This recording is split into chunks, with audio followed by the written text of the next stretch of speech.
Hey, c'est aussi aujourd'hui on se retrouve pour une nouvelle review avec le Earthrise de classe Hoist.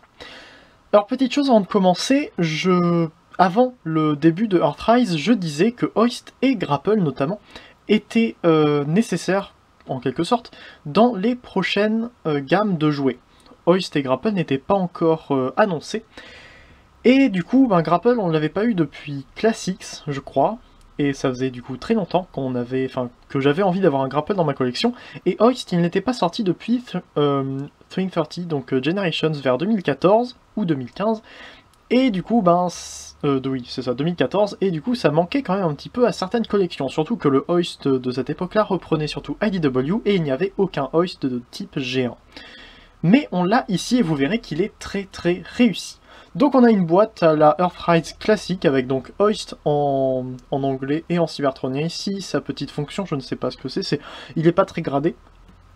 WFC E5, Earthrise Warfare Cybertron 8 ans et plus, Hasbro Takara, Generations et Transformers en rouge sur fond à peu près noir. Sur le côté on a Hoist, très joli, très beau dessin. Voilà, Deluxe Class évidemment. Vous verrez que c'est un grand Deluxe Class. Donc le dessin est très bien, j'aime beaucoup la pose qu'il a. Hoist est un personnage qui n'est pas forcément très bon en combat. Enfin, c'est un personnage qui est relativement moyen. Il a rien fait d'extraordinaire dans sa vie. Il est assez anecdotique comme personnage, mais c'est un personnage du coup qui reste assez sympathique parce que ça reste une personne de tous les jours dans un monde où il n'y a que des grands héros. Ici, nous avons donc le poster promotionnel de Earthrise avec Galvatron qui se promène dans l'espace au-dessus. En dessous, on a des trucs pour dire attention, et il y a du coup les personnages qui se baladent et qui étaient ceux qui étaient en dessous de la boîte de Skylinks. Et derrière, donc, nous avons les deux modes, un petit truc par rapport aux fixations Earthrise, et c'est à peu près tout. Et on a donc ici Hoist en mode alternatif, et je trouve qu'il est absolument magnifique. Alors je vais baisser un petit peu la caméra parce que j'ai un truc à dire par rapport à la hauteur du mode alt. Mais donc voici ce qu'il donne, c'est un Toyota, je crois, c'est pas un véhicule dont ils ont les droits, mais ça reprend du coup le mode alternatif G1 qui était un Toyota.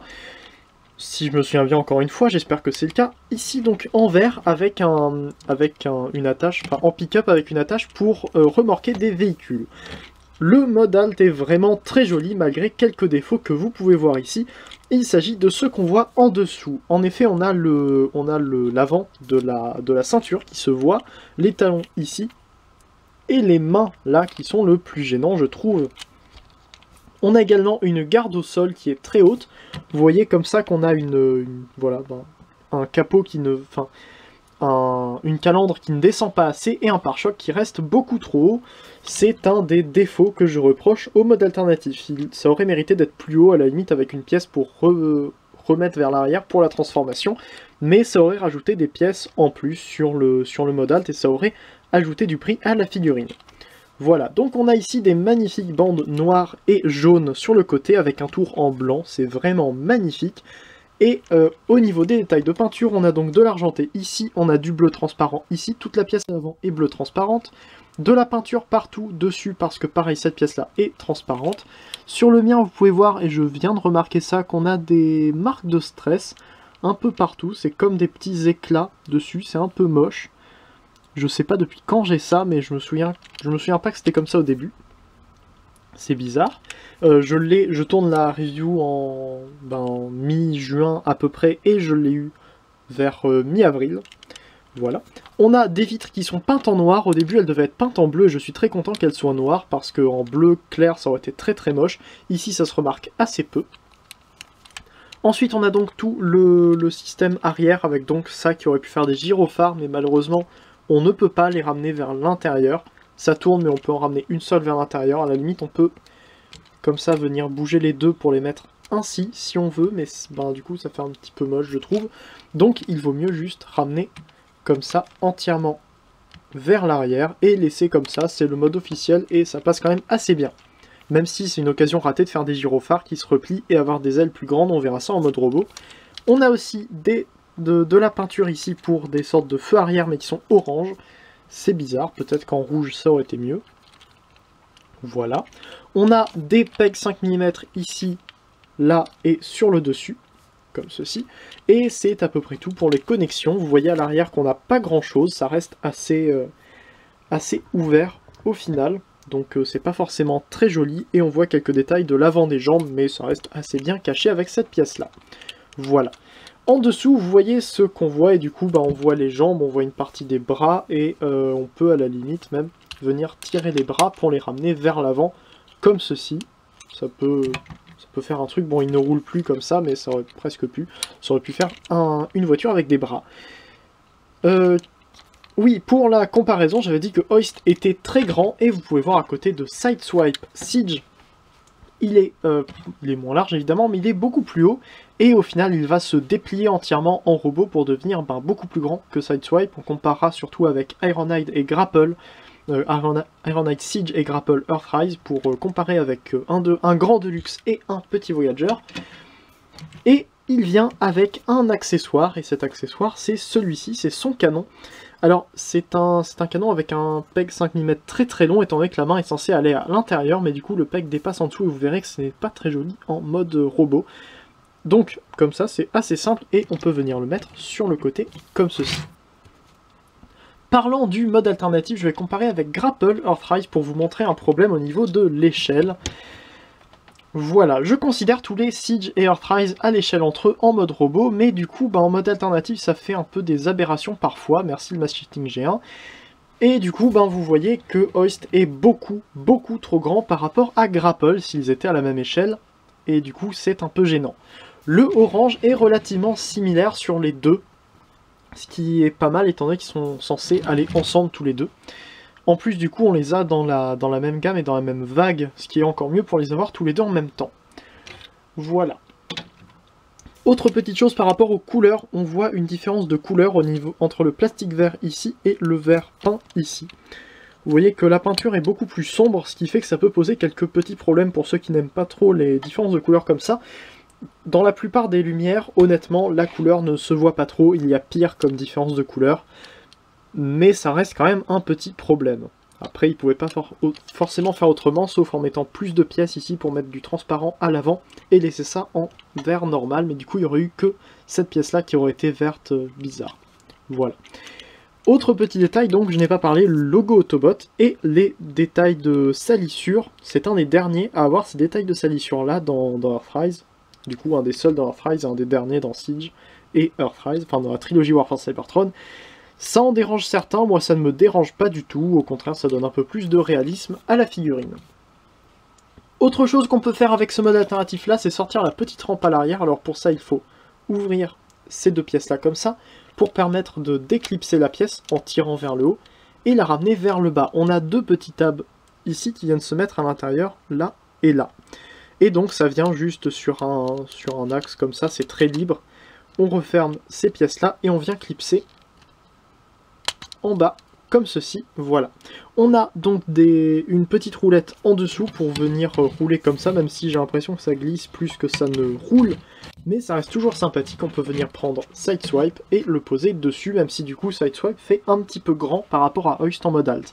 C'est mieux avec Cliffjumper, mais honnêtement j'ai oublié de transformer Cliffjumper. Mais donc voilà, ça reste quelque chose qui est sympathique et qui était quasiment obligé sur Hoist. En même temps, c'est quelque chose qui est mieux. Aussi, le tab, je me suis trompé pour le tab, c'est pas ici, ça c'est juste des placements pour les roues. C'est ce picot là avec ce tab ici. J'ai dit n'importe quoi, donc voilà. Et donc on peut venir évidemment retirer vers le haut, comme ceci, pour refermer ainsi et refermer ces deux pièces là. Désolé, j'ai tapé dans la caméra. On va donc maintenant pouvoir passer à la transformation. La transformation est relativement simple et sympathique, malgré quelques petites étapes auxquelles il faut faire assez attention. Donc je vais commencer par enlever l'arme, qui est ici. Au final elle ne se remarque pas trop là, je trouve que ça donne assez bien. Et on va détacher déjà les bras, enfin on prend donc les bras comme ceci, et on va venir les tirer. Alors on a l'axe de l'épaule qui est juste en dessous, on va juste venir tirer comme ça. Ça vient juste dégager cette pièce là, ainsi, comme ceci. Ce qui nous permet donc de prendre tout l'avant et de le ramener vers le haut. Voilà, ça permettrait quasiment de faire un mode combiné, comme ceci, pourquoi pas. Enfin après, faut trouver quelque chose qui soit pas trop lourd pour ne pas le faire tomber, vu qu'il tient seulement sur ses coudes, mais bon. Ensuite, on vient à l'arrière et on vient détacher donc la pièce orange, comme ceci. Alors j'ai détaché un peu tout en même temps. C'est attaché en 4 endroits. On a donc 2 plots ici qui viennent se mettre à l'intérieur de trous ici. Et ces 2 plots là qui viennent se mettre à l'intérieur de trous juste là. Ce qui fait que ça tient vraiment très très bien. On a 2 axes et on vient ramener vers l'extérieur comme ça sur les 2 axes en même temps. Ensuite, on vient détacher cette pièce-là ici. On a donc un tab qui vient à l'intérieur du peg 5 mm, enfin du trou 5 mm ici, comme ceci. Et on peut venir prendre les jambes et les ramener vers le bas. Voilà, on ramène tout cet ensemble-là vers le bas. En faisant attention, quand on passe en mode alternatif, il vaut mieux mettre les bras en dernier, donc ces pièces-là et les bras en dernier, puisqu'il faut venir clipser cette pièce-là, la pièce orange ici, à l'intérieur de la structure verte qui est là. Si ça ne se clipse pas, ça va donner des problèmes d'alignement, et même si le reste arrivera à se clipser, ça risque de frotter par terre au niveau des bras. Donc voilà, faut faire attention à cette pièce-là. Une fois qu'on a dégagé cette pièce-là, ça nous permet de prendre les bras et de les ramener encore un peu plus vers le bas, comme ceci, en les écartant un tout petit peu sur le côté. On les ramène vers le bas, et ça nous permet donc de les prendre et de les ramener entièrement vers l'extérieur, donc en prenant aussi ce grand panneau ici. Donc pareil, comme ceci, et voilà, l'axe est juste ici. Ensuite, on vient prendre cette pièce-là et la ramener entièrement vers le bas. On a un tab ici qui va venir se mettre dans le trou là, comme ça. Et seulement après ça, on peut venir ramener le torse, donc qui était comme ça, on le ramène comme ceci. Et ainsi, le bassin va tenir encore plus cette pièce-là, ça ne s'en ira pas. Voilà. C'est bien à faire dans ce sens-là, il vaut mieux pas... Enfin, ça permet d'avoir tout qui est bien clipsé. Ensuite, on vient tout simplement prendre l'arrière ici, et détacher pour ramener vers le bas. On a seulement un tab qui vient se mettre ici, mais ça tient très bien. Ça fait que l'arrière des jambes est creux, mais au final, ça donne une transformation assez simple, et étant donné que les roues sont assez loin, ça cache sur la plupart des angles, mais c'est vrai que c'est un petit peu moche comme ça. On voit la tête ici, il suffit de la prendre et de la retourner, comme ça vient passer pile à cet endroit-là, comme ceci, et on vient clipser comme ça. On peut venir tourner ces pièces-là vers le bas, ainsi. Bon, je vais le mettre debout et régler la caméra, comme ceci, et on va venir prendre les bras et les ramener bêtement, comme ça. On retourne et entièrement vers le bas, comme ceci. Et enfin, on vient à l'arrière, on ouvre les pièces comme ceci, on vient détacher cette pièce-là, on la ramène comme ceci, juste pour pouvoir appuyer sur cette pièce blanche par-dessous, ce qui va la déclipser et la faire sortir comme ça. On peut refermer cette pièce-là ici, on vient clipser, et ce tab-là, qui était celui qu'on avait clipsé à l'intérieur tout à l'heure, enfin que en mode alternatif, va venir à l'intérieur de cette rainure ici. Donc on ramène ça entièrement vers le haut, et on ramène comme ceci. On a donc ainsi les lampes. Alors je sais, c'est pas un générateur de champ de force comme sur Trailbreaker je pense, mais du coup c'est juste ce détail là, je ne sais pas à quoi il sert, je suis désolé, je ne me suis pas renseigné avant. Et on ramène les ailettes vers le haut, donc comme ceci. On met la tête comme il faut, et Hoist est en mode robot.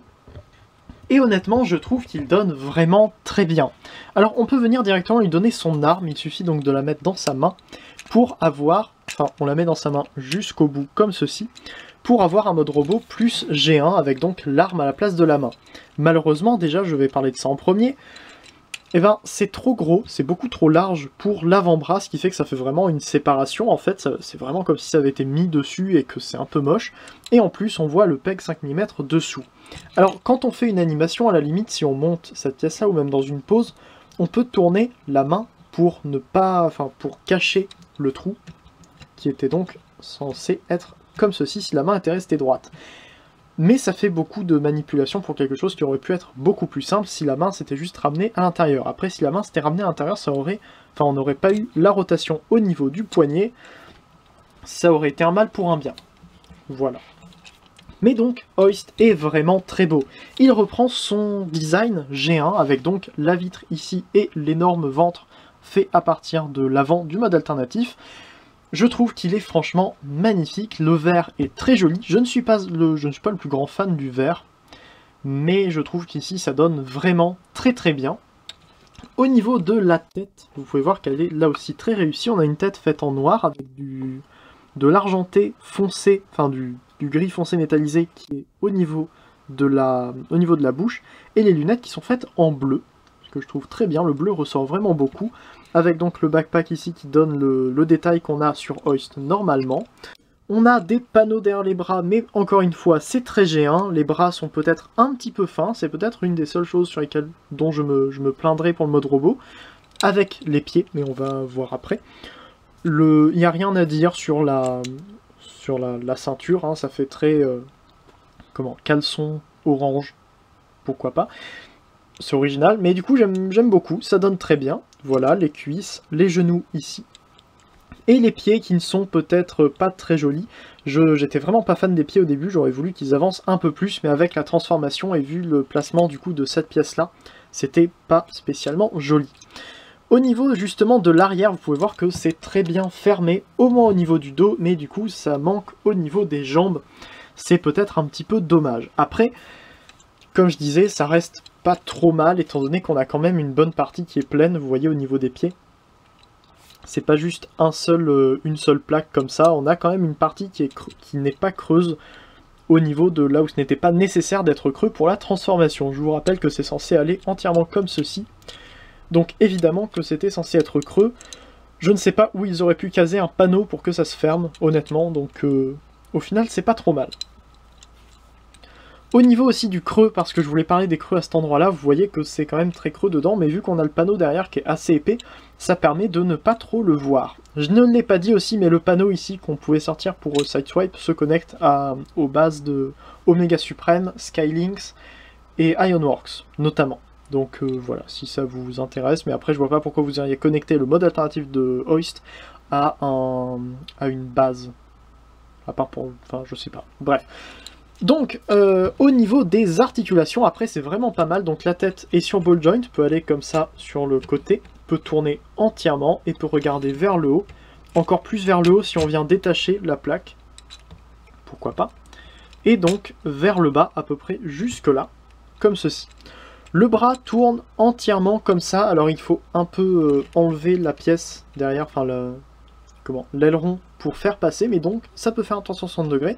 Et si vous ne voulez pas avoir la plaque vers l'avant, c'est un problème. Si vous voulez mettre le bras vers l'avant, il va avoir la plaque qui va venir avec.